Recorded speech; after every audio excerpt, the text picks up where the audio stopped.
हो जाएगा तो मैं ठीक हो जाऊंगी, है ना। मेरा लक्ष्य क्या होगा जीवन में कि यहाँ के लोगों को मैं ठीक कर दूँ, ठीक है। तो ये लक्ष्य जो कल भी हमने शेयर किया, क्यों हम इस पे ध्यान खिंचवा रहे हैं, क्योंकि इसी से मनन चिंतन कर रहे हैं कि मेरा लक्ष्य क्या है। मेरा लक्ष्य ये लक्ष्य है कि मैं यहाँ के लोगों को ठीक कर दूं, मेरे परिवार को ठीक कर दूं, मेरे पास कुछ पैसे हो जाए, मेरा शरीर स्वस्थ रहे। ये लक्ष्य तो अज्ञानियों के लक्ष्य है।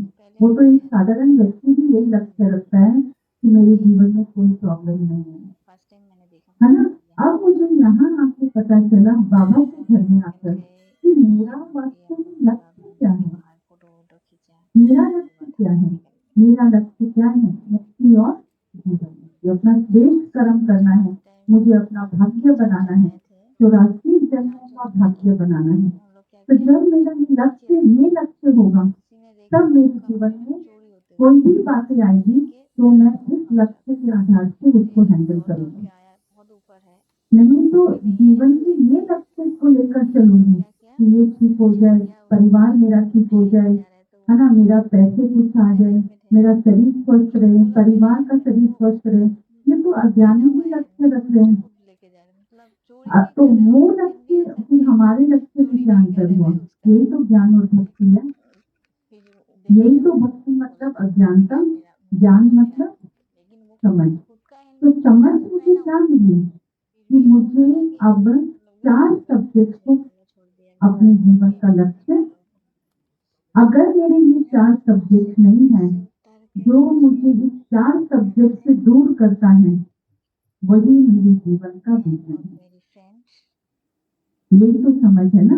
इसीलिए बाबा आज भी बता रहे, बच्चे तुम्हारा लक्ष्य क्या है? घर चलना है।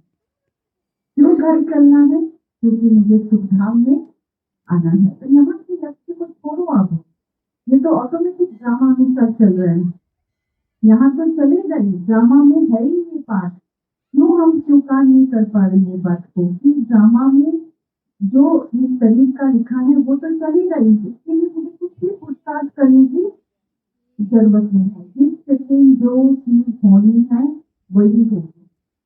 कितना क्लियर बाबा रोज रोज मुद्दे में कहते हैं, लेकिन हमारी बुद्धि में वो बात जाती नहीं है कि शरीर का तुम्हें कुछ भी पूछताछ करने की जरूरत नहीं है। वो ड्रामा में जो लिखा है वही होगा। तो मैं क्या करूंगी? क्या मैं बैठ जाऊं बैठकर? हाँ, क्या मैं हाथ पे हाथ रख के बैठ जाऊं?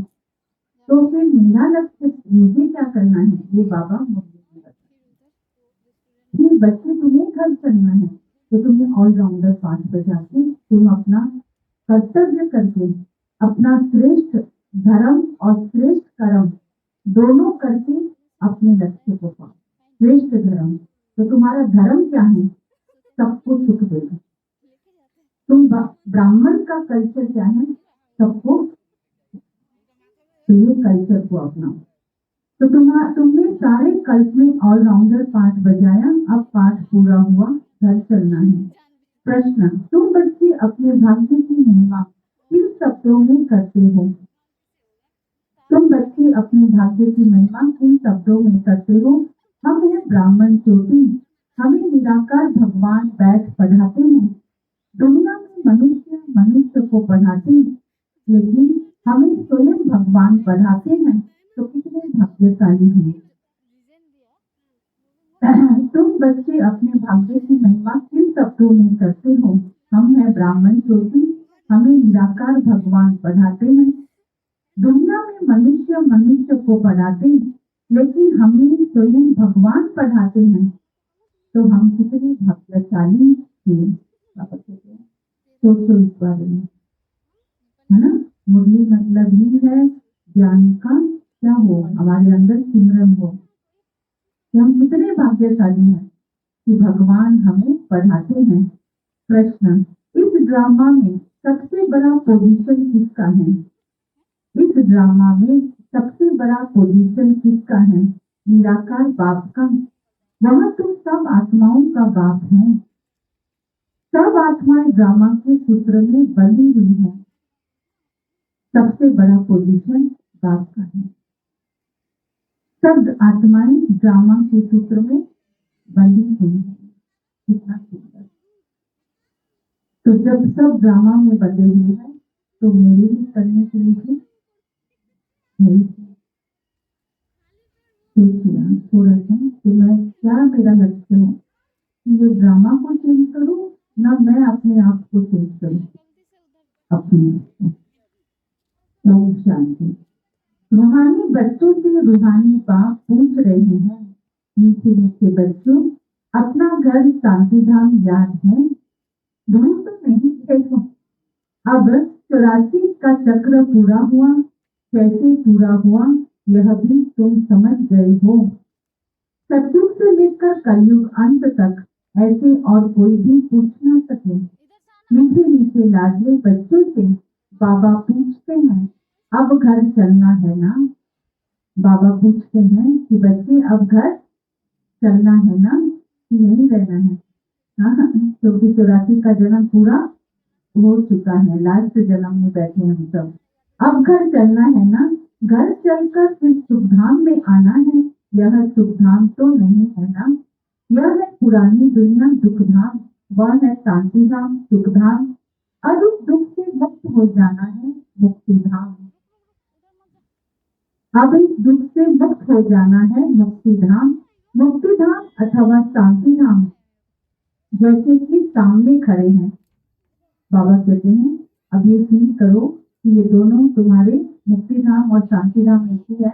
मुक्ति धाम अथवा शांति धाम जैसे कि सामने खड़े हैं, वह है घर। फिर तुम नए विश्व में आएंगे जहाँ पवित्रता सुख शांति भी होगी। यह तो समझते हो ना? गाते भी हैं, बाप को पुकारते भी हैं, हे पतित पावन इस पतित दुनिया से हमको ले चलो, इसमें बहुत दुख है, हमको सुख में ले चलो।